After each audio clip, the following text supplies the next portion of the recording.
50 to 70% of women engage in eating disorders at some point of their lives. Did you know that a simple comment from a mom regarding body image or food can influence the relationship your kid is going to have with their body and nutrition? We casually say things like, oh, this is too caloric, or this is going to make me fat, or I should stop eating or I'm going to get fat, or I feel fat today. And kids are listening. Today, I want to dive into what are the words that help your kids develop a good relationship with food and their body, and what are the words that do the opposite. I'm going to share the number one mistake parents make when talking about food, and we do it without even realizing it. So stick with me. This is not about blaming parents. So let's be honest. I have a 3-year-old, and it's hard. The truth here is that as parents, we do things with the best intention. Everything we do is because we think we're helping our kids. We're doing something good for them. We don't do anything to harm them. This is not about blaming parents because it's your fault. We did what was best, or we're doing what is best. We make mistakes, but it's always with a good intention. It's all about learning, about being educated. The more you learn, the better you can help your kids. So today I'm going to show you some statistics and how we can change the way we influence our kids regarding food and how they feel in their own body. So, studies show that by age 5 years old, children already start expressing concerns about weight.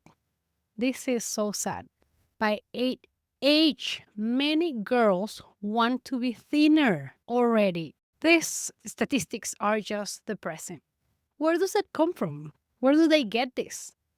We like blaming social media. And yes, there's some social media pressure, but by age 6, that is not there. All this is coming from what they hear at home, and mostly what they hear from their mom, what they see their mom do, how they see their mom eat, how they hear their mom talk about herself, how they hear their mom talk about the kids. And this is something that we're not aware of. And many times we do it with the best intention. We say things like, I need to go on a diet. I was bad today. I ate the dessert. You should eat a little less so you don't gain weight.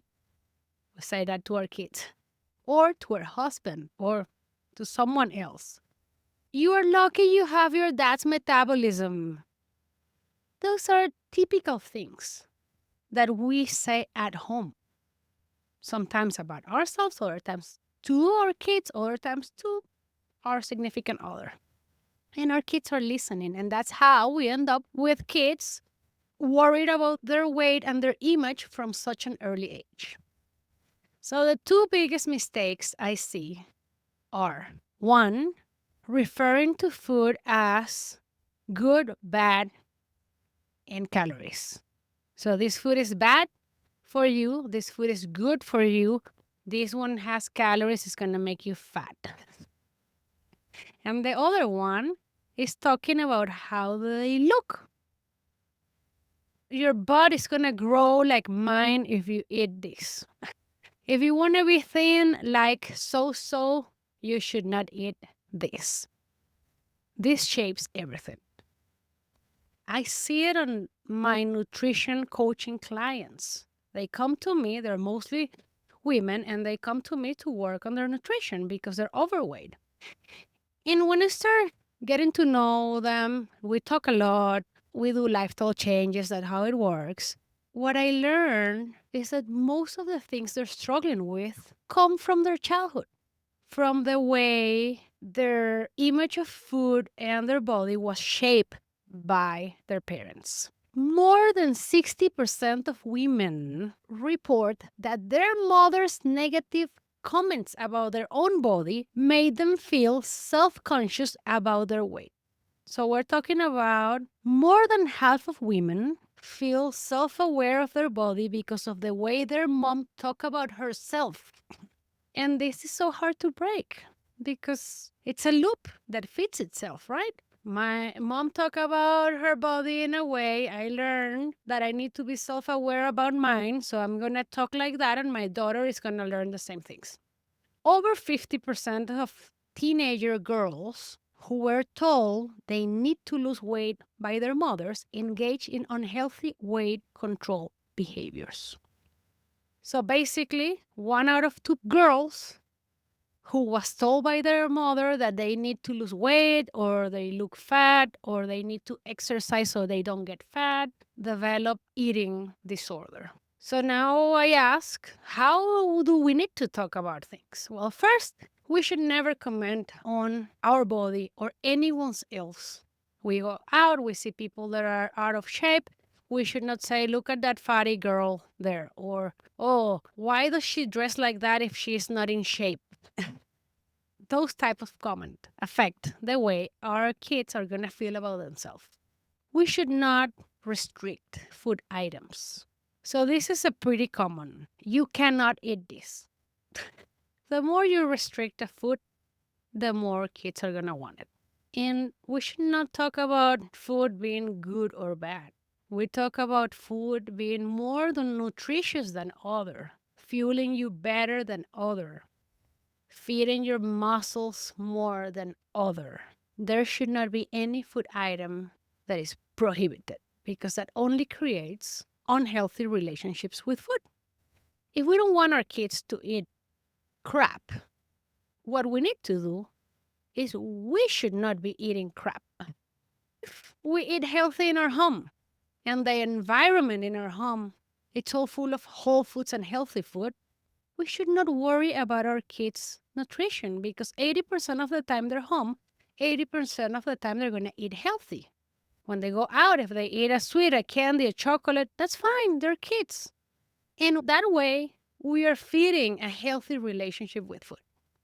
So the way of having our kids stop eating crap is not by labeling food good or bad.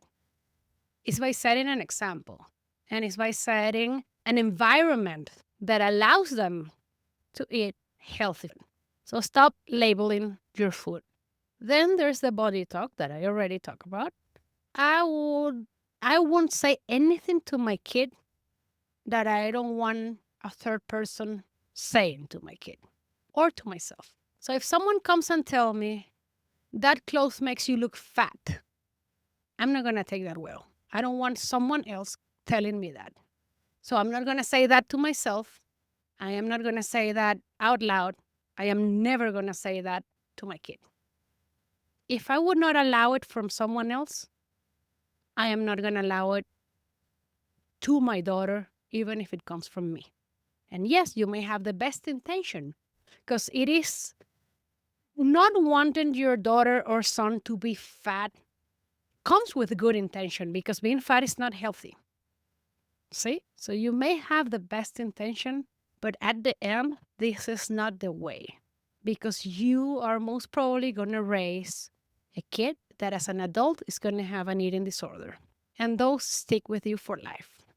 And I said one of the biggest mistakes was talking about calories. Again, don't label food based on calories. If I'm going to say I'm going to eat this versus this because this has less calories, I am teaching my kid to base her or his nutrition on calories. So I'm basically creating an eating disorder right there and then. We never talk about calories at home. If I ever talk about calories, it's based on performance. I need this many calories because I need this to run fast, because I need to fuel my body, but not regarding body composition. See the difference? Performance versus image or body weight. I hope this helps you. in any way, and please share it with friends and family that you know have kids and they're probably making these mistakes.